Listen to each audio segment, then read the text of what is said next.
ایک دن حضرت محمد صلی اللہ علیہ وآلہ وسلم مسجد کے ممبر پر چڑھتے ہوئے آپ نے 3 بار آمین آمین آمین کہا۔ صحابہ کرام رضی اللہ عنہما نے عرض کیا، یا رسول اللہ، آج آپ نے 3 بار آمین کیوں کہا؟ آپ نے فرمایا، میرے پاس جبریل امین آئے تھے اور انہوں نے 3 دعائیں کی اور میں نے ان 3 دعاؤں پہ آمین کہا۔ پہلی دعا، تباہ ہو وہ شخص جس کے سامنے میرا ذکر ہو اور وہ مجھ پر درود نہ بھیجے، میں نے کہا آمین۔ دوسری دعا، تباہ ہو وہ شخص جو رمضان پائے اور اپنی مغفرت نہ کروا سکے۔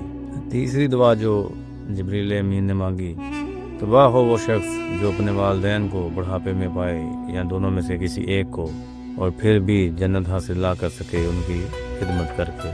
اور نبی پاک نے کہا آمین۔ آج ہی درود شریف پڑھنے کی عادت بنائیں اور اپنے والدین کی خدمت کو اپنی کامیابی بنائیں۔